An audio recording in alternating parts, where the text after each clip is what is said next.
When we think about threats facing churches, many people immediately think about an active shooter or an outside attacker. But one of the deadliest threats facing houses of worship often begins long before someone ever walks through the church doors. Today, we're discussing domestic violence spillover and why every church leader needs to understand this growing challenge. I want to welcome you to the Faith Secure podcast, where we are watchful, prayerful, and prepared. I'm your host, Dr. Michael Brown, and today's guest, I'm delighted to have her on the show, is Shanna Honeycutt, information analyst with the Faith-Based Security Network. And at this year's FBSN conference, Shanna presented an outstanding breakout session entitled Domestic Violence Spillover, the Deadliest Threat to Houses of Worship. And today we're going to continue an important conversation. Welcome to the podcast, Shanna. How are you? Thank you. I'm doing great. Thank you for having me. It was really nice to meet you at SOS. Yes. It was nice to meet you as well. You ready to dive right in? I sure am. Okay. We're going to deal with understanding the threat. So let's start right in Genesis. What is meant by the term domestic violence spillover?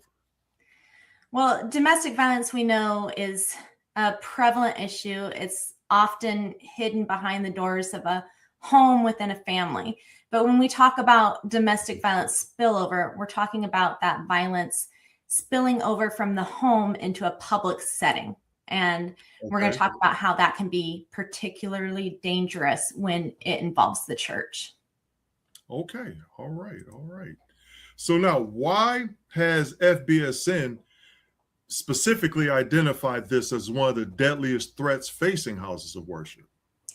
I'm going to try to make this pretty easy to understand. There's a lot of data that I'm going to go through. I got faith in you, Shanna. Go ahead. But I have led the Deadly Force Incident Study for a number of years. I've been involved with it in some capacity since it developed in 1999. And I'm going to talk about two different studies. We maintain two separate studies. One of them is the overall Deadly Force Incident Study. And that's every incident at a church or faith-based organization. In that study, we've recorded more than 2,713 deadly force incidences in 23 years.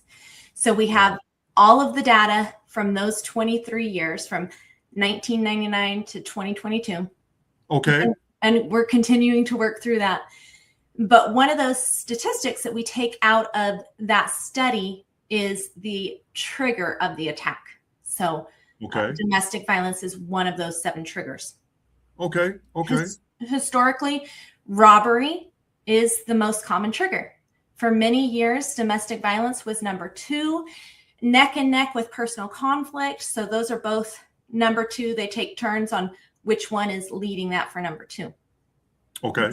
The second study that we do is mass murders at faith-based organizations. And this spans all of United States history. This is just within the United States. And there have been 19 mass murders at faith-based organizations in American history. The FBI defines mass murder as 4 or more victims killed in a single incident. Yes, indeed. So of these 19 incidents, and like I said, there's 7 separate triggers that we record. Domestic violence accounts for 5 of the 19 incidences. And in those 5 incidences alone, 43 innocent lives were taken. So if you think about it, and I've presented on this for many years, and so I usually pop up both charts and show it's number 2 in our overall study. It's number 2 in our mass murder study. And just making it very obvious it's a serious issue. But last year, just seeing the sheer number of incidences that were domestic violence, I did a deeper dive into the attack triggers and the lives taken. And what we found was that domestic violence, by a significant margin, had taken more lives than any other identified attack trigger in all of these studies. So, my goodness. Okay. Okay. So now, just based on what you just said, that information, why do so many church leaders underestimate this issue? I think church leaders sometimes underestimate the issue because of misguided religious messages about Okay. domestic violence and it Right. being such a prevalent issue. Sometimes we hear things like all sin is the same, and people will look at serious things they have been forgiven for and feel like they can't judge someone else too harshly. Okay. Another misconception is that forgiveness automatically means restoring a relationship. Okay. So some of that misguided, Yeah. forgiveness and everybody just get along. And Okay. but God is love, and love always protects. One of my favorite verses is Psalm 82. How long will you judge unjustly and show partiality to the wicked? Give justice to the weak and the fatherless. Maintain the right of the afflicted and the destitute. Rescue the weak and the needy. Deliver them from the hand of the wicked. So that's a very different picture from simply telling someone to forgive and go back into an unsafe situation. That's true. Well, very well said, Shanna. Very well said. Okay, now I'm going to bowl right down your alley, Shanna. Okay, we're going to talk about the data. That's my part. I know. All right, so this is your calling card. So now, as an information analyst, obviously you spend a great deal of time examining data and trends. What does the data tell us about domestic violence and its impact on houses of worship? Okay, so I didn't totally break down the numbers before, but I wanted to reiterate, domestic violence has taken 184 innocent victims at faith-based organizations. Wow. That's primarily churches, and that's just within 23 years of this study. So, and that is 60 more lives than the next attack trigger, which is personal conflict. So, like I said, it's a great margin. The 7 attack triggers that we record are domestic violence, personal conflict, robbery, gang-related, drugs, mental illness, and bias. And 34% of the lives lost in deadly force incidents at houses of worship were triggered by domestic violence. So the point isn't that every domestic violence situation is going to become a deadly force incident. That's not true. The point is that churches are seeing a pattern of violence that is serious enough that we can't afford to treat it as an outside problem. Got it. That makes sense. Yeah. Well, I wanted to mention that Sutherland Springs is a good example. Yes. And the National Threat Assessment Center actually did a case study on this incident, linking it to domestic violence. Okay. So they did a 5-year study of 173 mass attacks, not just on churches, but they found that 41% of the attackers had a history of domestic violence. Not necessarily the incident was triggered by it, but they had a history of domestic violence. So it's a really serious issue that we need to pay attention to. So, wow. So, Shanna, I want to continue on that. I just want to ask for a clear delineation here. Is it that domestic violence at churches is becoming more common, or is our level of awareness increased over time? Which is it? Well, I think overall, I'm not sure we can say with certainty that it's either one of those. Okay. Domestic violence has always been an issue and continues to be an issue. Okay. What I've noticed that I'm hearing and more preaching about forgiveness that includes the caveat that forgiveness doesn't necessarily mean a restored relationship. I've really paid attention to those things throughout my years in studying this and the message that is being spoken from the pulpit. I think that's an important step forward because churches have to be places where victims can tell the truth about what's happening without being pressured to reconcile with someone who may be dangerous. And that's true. And Shanna, I'm going to piggyback on what you said, because forgiveness and healing are two different things altogether. For sure. For sure. All right. So let me ask you this. I'm just going to pivot a little bit. Are there particular days, ministry activities, or circumstances that seem to increase the likelihood of domestic violence spilling over into a church environment? I haven't noted a particular day. Mm-hmm. We've seen domestic violence attacks during worship services, but we see them occur during the week too. One of the big things that I do notice is that the attacks most often by far begin in the parking lot. So on Sundays during events, it's important to have security paying attention to what's happening in the parking lot. Right. And Absolutely. then outside of those event times, churches should consider things like well-lit parking lots and cameras. So the point is security needs to go beyond the sanctuary. The threat doesn't begin when someone enters through the front doors. That's right. The exterior and the perimeter are very important. Yeah. Okay, so I'm going to ask you this too. I know, I know you are a data-driven maven. I get it, right? But I just want to ask you, what surprised you most when you began really diving into this issue? The thing is that it didn't surprise me. That's why I did the deep dive into the study, because I've said for years that we need to pay very close attention as it being the number 2 in both of our studies. Okay. It just saddened me, and it continues to sadden me. So I am data driven, but when you spend years looking at these incidents, you don't see them as numbers. Every number represents a person, a family, a family member of the church, a community that's changed forever. And these are just the most extreme. I look at the deadly force incidents, so only when it escalates to the point of deadly potential. So there's so much damage that can be done before it gets there even. Wow. Yeah, that was very well said, Shanna. That was very well said. Now, if every pastor, let's just say every pastor in America could see one statistic regarding DV, what statistic would get their attention the fastest, in your opinion? I would hope it would be the 143 innocent lives lost to domestic violence related incidents in 23 years. And if that doesn't get them, I would point them to Sutherland Springs and what happened there on November 5th, 2017. There were, I believe, 46 in attendance that day, and not one of them did not experience some form of physical trauma.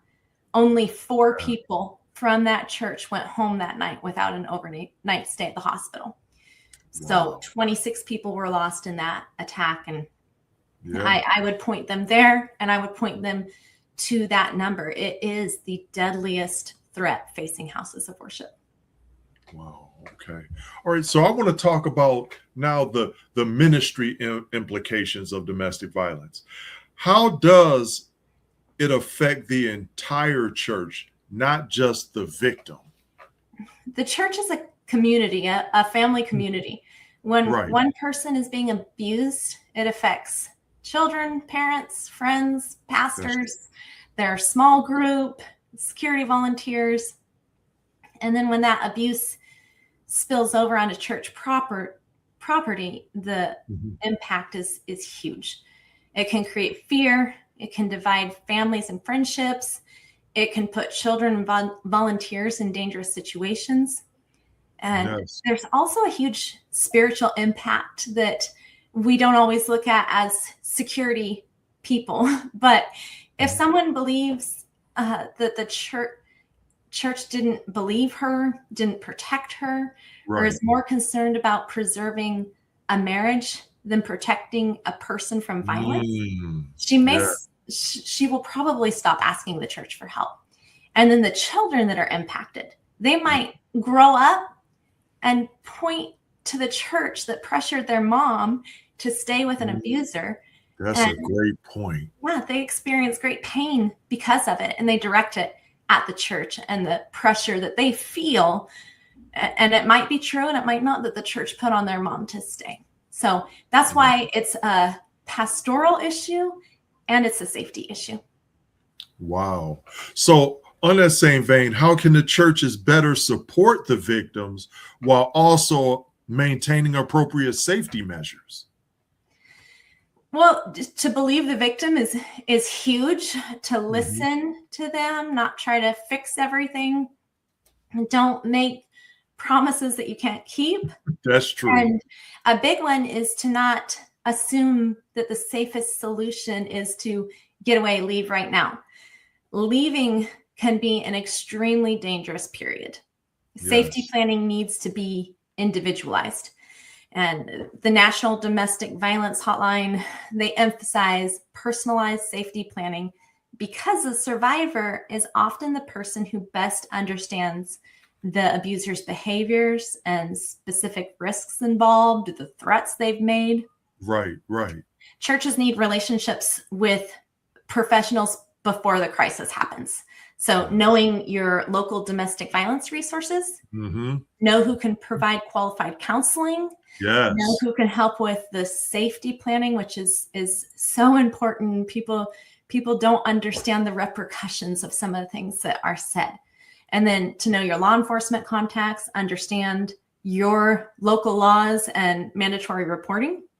Right, And right. then from a security standpoint, I always encourage people to have security operators to have good, trusted relationships so that pastors can, parishioners often come to the pastors and the pastors Right. know about these situations. So it's great when the pastor can ask the victim if they can share important details with the safety team, Right, which right, these right. details are like the picture of the abuser, Mm-hmm. picture of the abuser's car with the license plate, Right. restraining Absolutely. orders, and all of that shared privately with a trusted team who also knows what to do if the person shows up. So safety planning is not about creating fear, it's about creating options. And when people know what to do, it actually takes some of the fear out of it. That's true. That's true. So now, having said that, what role should like children's ministry leaders, greeters, ushers, and security volunteers play in recognizing concerns? They just need to be trained on some simple things to look for, and their Yeah. job is to notice, to document appropriately, communicate Yeah. to the right places, and follow the church's established procedures. Those individual observations can become very important when they're communicated appropriately, and they can really help the victims down the line. Documentation is huge in Yes, it legal is. proceedings. So everybody also needs to understand confidentiality. If a Mm. victim tells one trusted person in the church what is happening, that information, of course, shouldn't be public. The security No, it team should. they need the training, trustworthiness to keep Yes. it to the security team and church leadership alone. If they're trusted, they're going to get more information and they're going to be able to keep that church safer. So clear processes for who receives information, who needs to know it, and what action should be taken are very important. Yes. And Shannon, you mentioned how leadership response, and I want to discuss the leadership response a little more. What should every church leadership team be discussing today based on the information that's available? What should they be discussing regarding domestic violence preparedness? What should those discussions center on? They need to be thinking about scenarios and just knowing the answers to the questions that they would ask. What Yes. happens if a member tells a pastor that her husband is abusing her? And I know I keep saying her, it can go either way. The vast Okay. majority is males abusing females. Yes. So Yeah, that's why. thank you for making that clarification. But no, but I understood, but I'm glad you did it for the viewers. Go ahead. I meant to clarify that earlier. I know some amazing strong men that have been abused as well. It's just not nearly as common. Right. So, Absolutely. so what happens if a woman tells the pastor that her husband's abusing her? Who's responsible for responding to that? Who our local domestic violence resources are? What happens if the abuser or alleged abuser comes onto church property? how we're going to protect the victim's information, and then what happens when children are involved and there's a child custody dispute, who can pick Yes. up the children, Yes. what the court orders say, what is Mhm. our plan if the situation becomes an immediate threat. Mhm. And those questions all need to be answered before the crisis. Absolutely. The church shouldn't be trying to develop a plan while a woman is standing in the lobby telling you that her husband is outside. Although doing this study, that's a very possible scenario. I've seen it multiple times in our deadly Right. force incident study, where a woman is running from her abuser, flees into a church, even during Sunday service, sometime to find that immediate refuge, Right. while her Right. husband is right behind her with a gun. And Wow. it's not always somebody that you know. In these situations, the victim didn't even know anybody in the church. It's just that safe place where people are. Right. Right. Right. All right. And you mentioned the implementation of policies to deal with these issues and being proactive about it. But how can churches prepare without creating fear? Preparedness actually removes fear in a lot of Yes. instances. Yes. Make it plain, Shanna. Make Yeah. it plain. Yes. So, at a minimum, churches need to consider addressing domestic violence in their policy, threatening behavior, access to church property, limiting that, children's ministry, custody concerns, confidentiality is important, Mhm. information sharing, emergency response that includes domestic violence, and Right. communication with law enforcement. But I'd be careful about just Googling it and downloading policy. It has to fit the church, and Yes. you need to be Yes. trained on it. And we've heard so many times a beautiful policy sitting on a shelf does not protect anybody. No, it doesn't. Do not have a policy if you aren't going to know it and follow it. So the people who are expected to act need to know exactly what their role is. And that removes a lot of fear. Yes, absolutely. Now, how can pastors speak about domestic violence in ways that encourage victims to seek help? I think they need to just speak very plainly that abuse is Okay. wrong. I'm not anywhere near a pastor, but I have been an abused wife sitting in listening to pastors. So to Wow. just make it very clear that abuse is wrong, the victim is Okay. not responsible for the abuser's actions. They need to make Right. it clear that the church is a safe place to ask for help. And they need to be careful about how they talk about forgiveness, submission, marriage, and reconciliation. Not that any of those things are bad, but they need to have clarity with it. Yeah, there's context. Yeah. Yes, Yeah.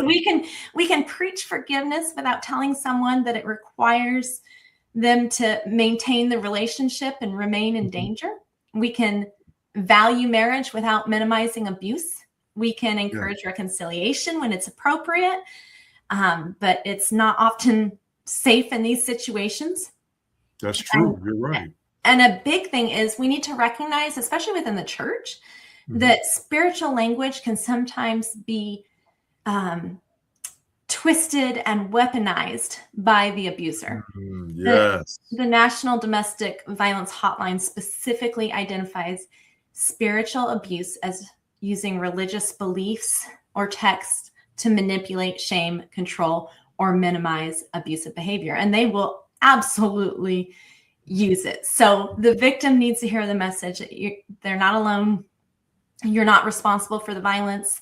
You can tell us what is happening. We will take it seriously, and we will help you find appropriate support. Oh, yes. Outstanding. Outstanding, Shanna. I'm just going to pivot a little bit and just a little more positivity spin on this. We're going to look forward a little bit. What gives you hope, Shanna? Okay. So this question, funny you should ask, because this is probably not the answer you're expecting, but that when we talk about hope and domestic violence, I'm brought back. I told you I was abused wife at one point, and it's a deeply personal story. I grew up in a loving Christian home, never exposed to abuse. I thought it was something that happened out there to other people. I never imagined it would happen to me or someone Right. I loved, but it did. I was an 18, 19-year-old girl in love, and I never saw it coming. Wow. Looking back, the warning signs were there, the cycle of abuse, but I just didn't have the tools to understand what was happening. Right. I was blindsided. I was embarrassed. I wanted to hide it and help him because I knew something was terribly wrong. The physical abuse was so extreme, even during our honeymoon. For about 5 weeks, right after our marriage, I pretended I was so happy, but I barely left the house. I couldn't face anybody that I knew because it was impossible to hide the bruises.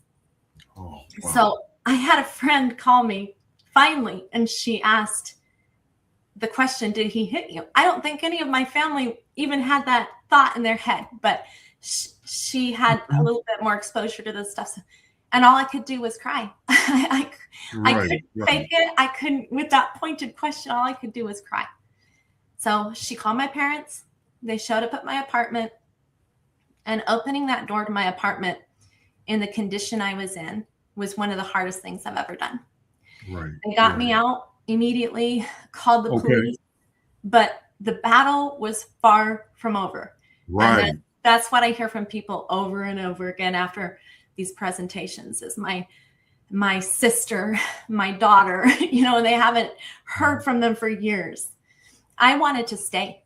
I also wanted to calm my family's fears because I had that relationship, with my family.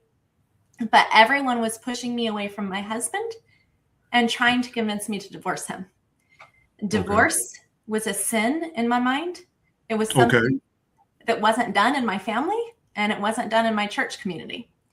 Everyone I knew growing up, it felt like everybody I knew, they were coming by the house, praying with me, talking with me, and they were all saying the same thing, that I had to get away from him, that I could not stay with him.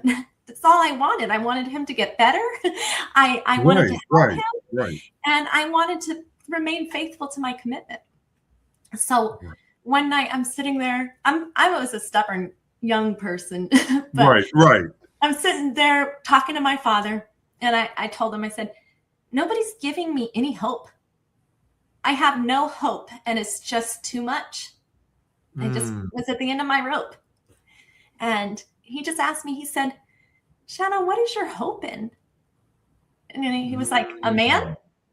He told me, he reminded me, my only solid and unchanging hope is in Christ. Yes. So, and that one statement was the turning point for me. It's going to be different for everybody, but I went down to my room at my parents' house where I was staying to please them.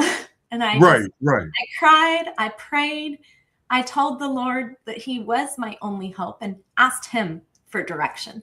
I stopped trying to make it, God hates divorce and all of these verses that I had picked out to, and I just gave it to him. It's like, you are my hope. And so that very next morning, I was packing my truck to go into hiding. Like my family, friends, law enforcement had all been pleading with me to do. So this man was dangerous. Like I said, it was only 5 weeks. He had beaten me severely, targeted my pregnancy, suffocated me while punching me in the back of the head. It was so violent, so quick, so extreme. But I was fortunate to get out so quickly compared to other victims. Absolutely. So, for other victims, I want them to know they don't deserve it. Everyone experiences pain and betrayal, but they don't deserve to be abused like that. And divorce, I don't believe is the wrong in the situation. It's the actions that led to the divorce in that matter. Even one of the verses that just have really stood out to me is that God himself said to faithless Israel, for all adulteries of that faithless one, I had sent her away with a decree of divorce. It broke his heart, but he did what he had to do in that betrayal. And what betrayal is when you've entrusted your life to a person who promised to love and protect you. And that's the very person that does violence against you. So you're not failing when you leave.